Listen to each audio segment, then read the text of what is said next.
En fait, j'en ai rien à foutre le nombre de puceaux que tu as formés, le nombre d'ingénieurs, etc. Si tu plais en fait aux gens à qui tu plais, c'est parce que inconsciemment ils comprennent que chez toi tu vois ça comme un jeu.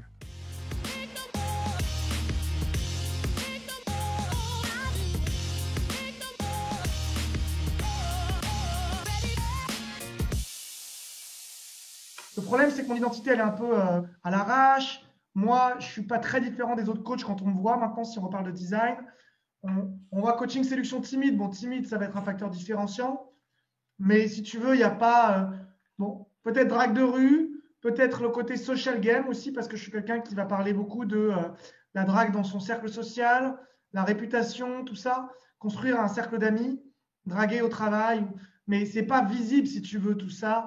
C'est-à-dire que ce qui fait ressortir mon profil des autres profils, il n'est pas évident, quoi. Pourtant, j'ai des spécificités. J'ai accompagné plus de 25 puceaux, par exemple, qui est vraiment une de mes spécialités, on pourrait dire. J'ai j'ai aussi, par exemple, en termes de spécialité, accompagné beaucoup d'introvertis et de timides. Donc, c'est aussi une spécialité par rapport aux autres. Bon, bref. Donc là, je vais sur ma chaîne YouTube. Chaîne YouTube, tu vois, il y a marqué arrête les techniques de séduction et deviens un homme séduisant. Donc, on est vraiment sur l'idée d'inverser les rôles. Et là, pareil, tu vois, j'ai énormément de vidéos. J'en ai plus de 200 sur ma chaîne YouTube. Mhm. Et tu vas voir que celle qui fonctionne le mieux, c'est quand même toujours la drague de rue, puisque là, j'ai des preuves, puisqu'on va aborder, prendre des numéros. Donc forcément, c'est ce qui intéresse le plus les gens. Et après, il y a un deuxième truc que les gens aiment bien chez moi aussi, qui ressort en fait des résultats. C'est quand je parle un peu de. Alors attends, je vais aller sur ma chaîne dans les plus populaires. Hop, trier par les plus populaires. Ouais, quand je parle de sexe aussi, parce que comme j'ai fait beaucoup de tantra, de trucs, de gestion de l'éjaculation, tout ça, donc on va dire que le sexe, ça pourrait être aussi un facteur différenciant, si tu veux. Ok, cool. Cool, cool. Donc là, ce qui est génial, Bien. c'est que tu m'as parlé de tout ce que tu fais en fait avec un œil ultra marketing. C'est génial. Ouais, c'est ça. Ouais. J'aimerais savoir un petit peu donc tu as utilisé le mot branding dans ce que tu voulais. Il y a deux mots qui étaient intéressants. Il y avait web design et branding. C'était ta recherche. Euh, de quoi est-ce que tu penses avoir besoin aujourd'hui en réalité, Raphaël?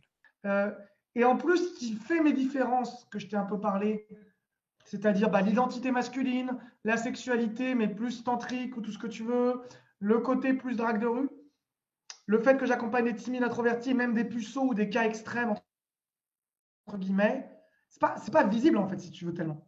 Mhm. C'est pas quelque chose qui saute aux yeux, si tu veux. Pour moi, les gens, quand ils me voient aujourd'hui, ils se disent tiens, un coach de sélection comme un autre. Et ensuite, ils se disent, et en plus, ça fait un peu old school. Ok. Et ils se disent pas du tout, C'est tiens, le mec voilà. qui va savoir résoudre mon problème et puis à qui je vais pouvoir faire confiance. Ouais, ça Mais peut-être, c'est je me même pas dis, la question de faire confiance, en fait, c'est est-ce que je serais fier de dire que j'ai été accompagné par ce mec? déjà, il y a ça. Et il y a aussi, parce que je ne m'adresse pas à tout le monde, moi, je m'adresserais plutôt à des ingénieurs timides, introvertis, parfois puceaux.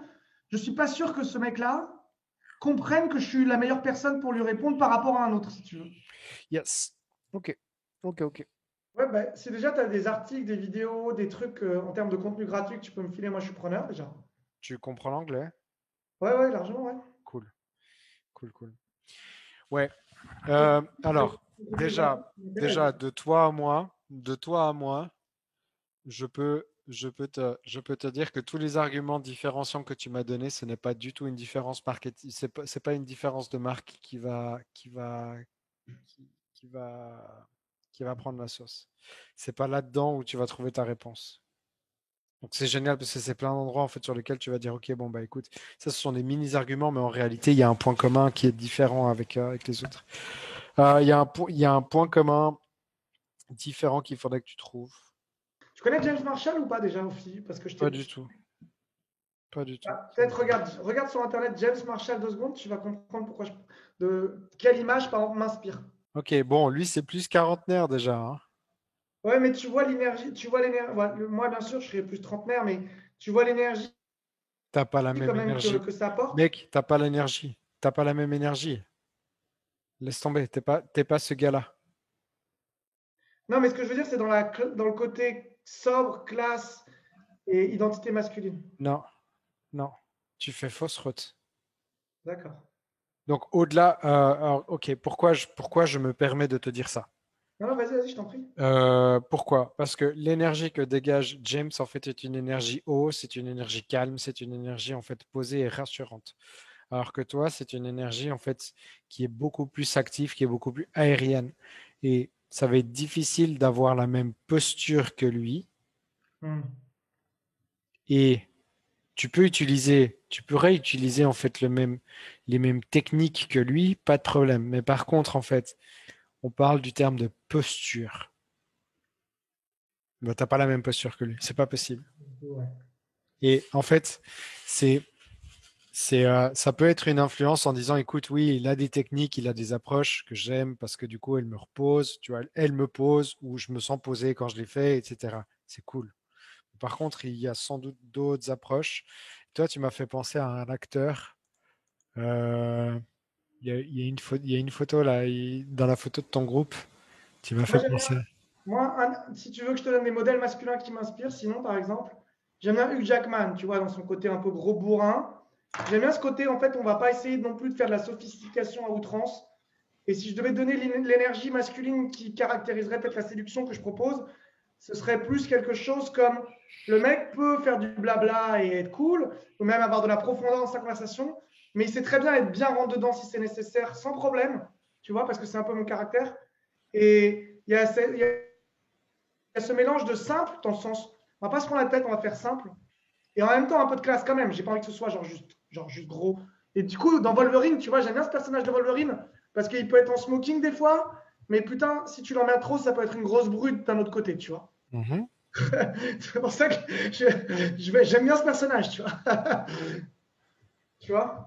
Mais il ressemble bien à James Marshall aussi. C'est la même énergie en fait.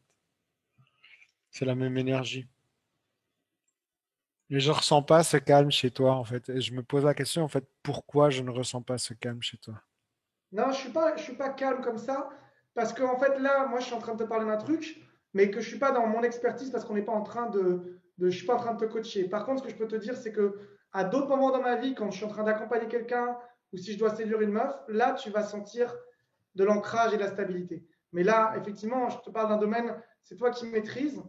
Donc là, je suis plus en mode excité et un peu déstabilisé parce que je me remets en question là, en fait. Ok, ok. Donc c'est cool, On s'en là, t'es déjà en train de retourner dans ton énergie à toi. C'est génial.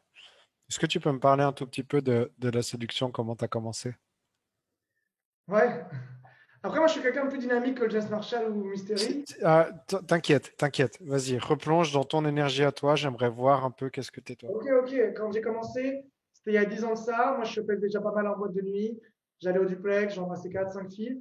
Mais j'avais couché avec une dizaine de filles et j'avais l'impression que j'étais plutôt bon.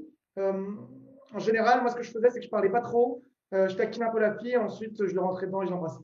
J'aimais bien cette idée d'enchaîner pour embrasser 4, 5 filles en boîte, par exemple, d'affilée avec un pote. On se prenait massivement des râteaux, des fois aussi, mais voilà. Après, moi, je pense que je suis assez bon dans le fait de regarder la fille dans les yeux, de lui faire sentir que j'ai envie d'elle et d'assumer parfaitement le fait que j'ai envie d'elle. Et même de sentir que si elle n'est pas OK, c'est qu'une question de temps avant qu'elle change d'avis parce que je resterai calme même si je me prends un râteau. Voilà, par exemple. Ah, tu vas voir ça, tu vois. Après, j'aime bien inverser les rôles aussi. C'est-à-dire que un truc que j'aime bien dans ma séduction, c'est que très souvent, les mecs, ils partent du principe que la séduction, c'est de plaire avant avec la forme. Alors que moi, je peux être habillé comme un gros sac à merde. Et en fait, si tu veux, ça va être le fait que pour moi, la vraie séduction, c'est de séduire une femme qui est peu, voire même pas du tout intéressée par toi. Parce que justement, c'est ça le challenge. C'est comment, avec ta communication, tu vas réussir à faire changer quelqu'un d'avis sur toi. Limite, ce serait même presque marrant d'arriver mal habillé exprès pour voir justement comment bah, la fille, avec ta tchatch, elle va changer d'avis, tu vois. Donc, donc c'est un jeu pour toi. Ah, c'est grave un jeu, ouais. C'est Ok, fun, en fait. ok, voilà. Ultra fun.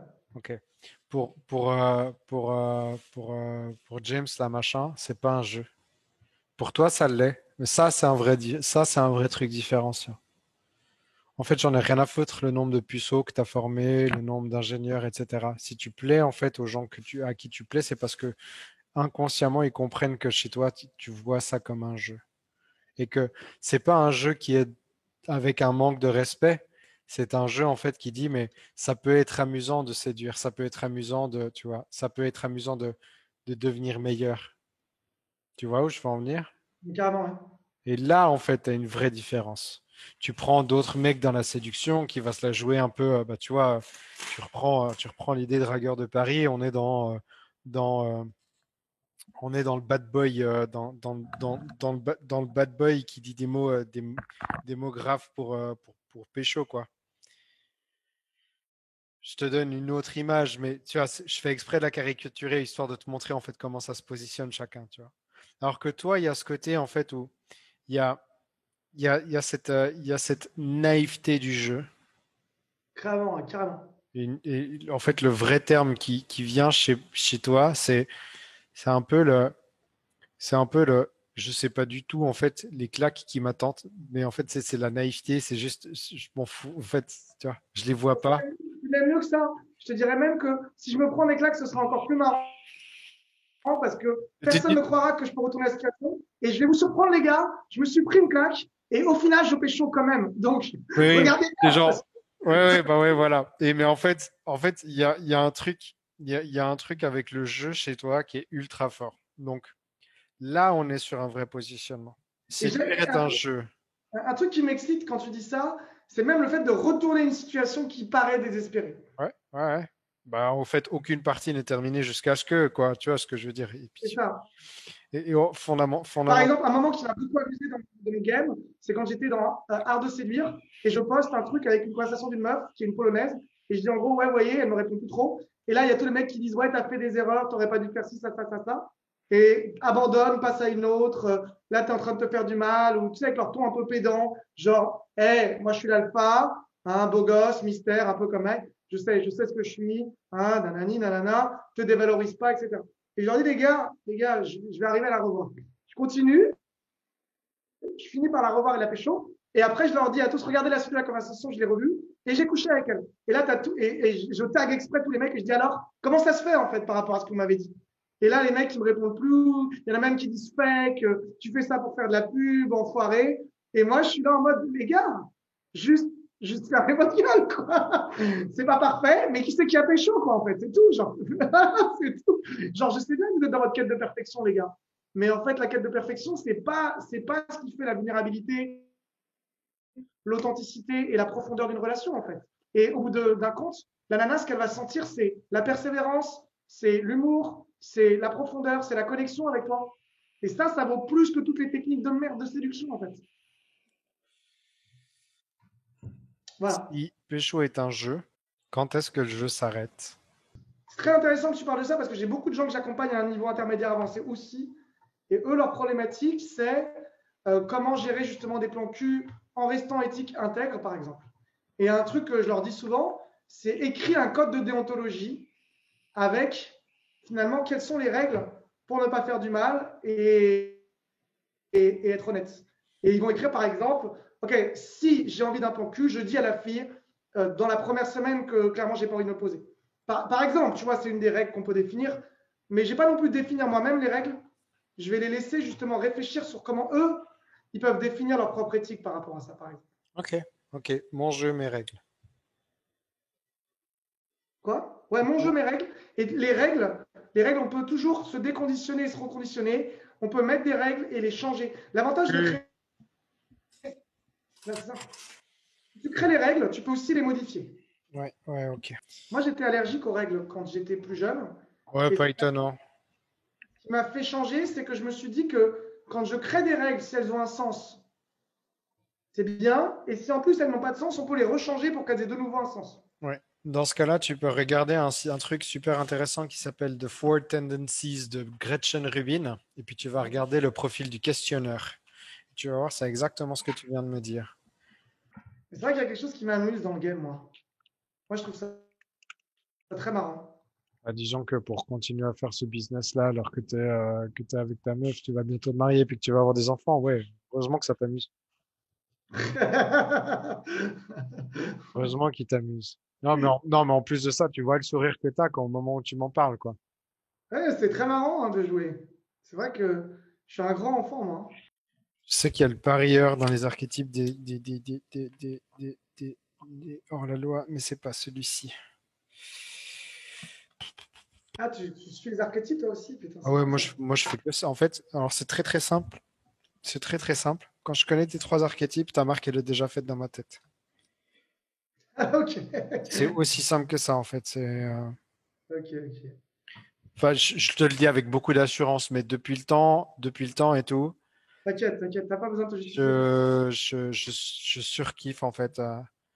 C'est un peu la même chose en séduction. Je fais la séduction ultra personnalisée et sur mesure. Et en fonction de la personne que j'ai en face, je sais exactement les leviers d'attraction qui vont plaire aux filles par rapport au caractère de la personne. Toi, par exemple, ce qui va plaire aux nanas, c'est que effectivement, tu as plus cette énergie calme euh, et tu vas jouer plus, par exemple, sur le challenge, à mon avis, avec les filles. Tu vas les challenger un peu, c'est ça qui va leur plaire. J'aime assez ça, ouais. Alors, tu connais les archétypes de Jung? Ouais, carrément, ouais. Ok, d'accord. Il y a il y a le parieur. En fait, celui qui me fait grave penser à toi, c'est le parieur, en fait. Euh, Le parieur, il est comment? Parce que moi, je suis pas. Je fais des paris toujours mesurés quand même, en fait, hein. non, mais enfin, Le hors-la-loi et le bouffon, c'est peut-être ceux qui me parlent le plus de tous ceux que des 12 classiques. ouais, mais le parieur, en fait, est dans le hors-la-loi. C'est une sous-famille des hors-la-loi. Avec sa tolérance à la prise de risque disproportionnellement élevée, le joueur mesure constamment les possibilités de s'aventurer à faire quelque chose de nouveau. Prêt à miser de l'argent, des émotions, sa réputation ou même la vérité, le joueur aime ressentir le frisson du risque et de l'aventure et il sait que la chance peut rapporter gros. L'expérience exacerbée de l'enjeu occupe l'esprit et guide les énergies de cet archétype. Le joueur est malin, séduisant et doté d'excellentes qualités relationnelles. Il compte sur son instinct en dépit de résultats incertains. Avec sa quête de self-control et de connaissances nécessaires pour ne pas tomber dans l'addiction, le joueur pense en termes de prise de risque et de retour sur investissement et calcule les avantages ainsi que les inconvénients inhérents à l'instinct.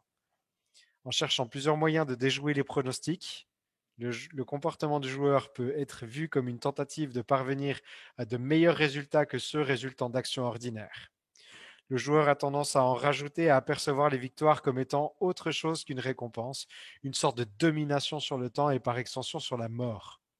Souvent né sous une bonne étoile, le joueur a tendance à être superstitieux et préfère les raccourcis au dur labeur. La relation de cet archétype avec le hasard et la chance est complexe et peut révéler une fausse impression de pouvoir sur ce qui peut vraiment être contrôlé dans la vie. Comment tu te sens? Ouais, ça résonne bien. Ça résonne Il y a juste bien, un, hein? il y a juste un petit truc qui me résonne pas trop quand même. C'est que le côté jeu de. Parce que ça me ramène au jeu à sous, par exemple, l'argent. Et en fait, moi, je ne me vois pas du tout dans un casino, par exemple, tu vois, ou sur une partie de poker. C'est pas mon truc. Après, si je m'y étais intéressé, pourquoi pas. Mais en tout cas, mon Ah, terrain, mon terrain de jeu, c'est ton, pas per- celui-là. ton terrain de jeu, c'est pas celui-ci, c'est ok. Mais tu vois, je veux dire, tu prends du risque. Tu prends tout le temps un risque, en Ah fait. oui, oui, carrément. C'est Mais moi, l'archétype, je c'est suis très l'archétype par de la ailleurs prise. dans le. C'est l'archétype de la prise de risque, en fait, le joueur, qu'il soit Ouais, financier, carrément, émotionnel ou quoi que ce soit, tu vois. Donc, carrément, carrément. Non, non, mais je suis très comme ça. Par exemple, un truc que je fais souvent, avant de partir d'une boîte, par exemple, c'est ce que j'appelle le concours de râteau. C'est-à-dire qu'en fait, tu vas voir toutes les filles avant de sortir et tu tentes de les embrasser avant de te casser. Et du coup, tu fais du one shot. De toute façon, tu n'as rien à perdre puisque tu vas passer au bar suivant. Tu tentes. Tu n'as rien à perdre. Tu tentes. voilà, tu paries. Tu vois. Et puis là, tout d'un coup, tu fonces quand tu te dis, bon, en fait, j'en ai rien à foutre parce que l'enjeu, en fait, la perte, il est à zéro. C'est ça. Tu vois. Mais C'est par ça. contre, tu es prêt à jouer. Donc, à mon avis, Gambler, tu es en plein dedans. Tu es clairement en plein dedans. Euh, et tu vois, ben ça, en fait, c'est un archétype que aucun de tes concurrents n'a. Aucun. Ah ouais, c'est clair, hein. Et ça fait une vraie différence. Dans ton attitude, dans ta posture, dans les termes que tu peux utiliser, dans la façon dont tu vas aborder chaque vidéo, dans les résultats que tu vas montrer, etc. En fait, les gens te suivent parce qu'ils sentent, en fait, le joueur. Puis, en fait, ce qui est génial, c'est que il y en a pas beaucoup. En fait, il se peut que dans ta clientèle, tu n'aies pas énormément de enfin, tu aies quelques-uns qui soient des joueurs et puis qui se disent, putain, lui, il joue vachement bien. Puis il y en a d'autres, en fait, qui ne sont absolument pas des joueurs et puis qui disent, putain, mais je rêverais d'avoir ne serait-ce que 10% de sa capacité à jouer et à ne pas prendre l'enjeu tu vois, comme une épée de Damoclès dans ma life. C'est clair.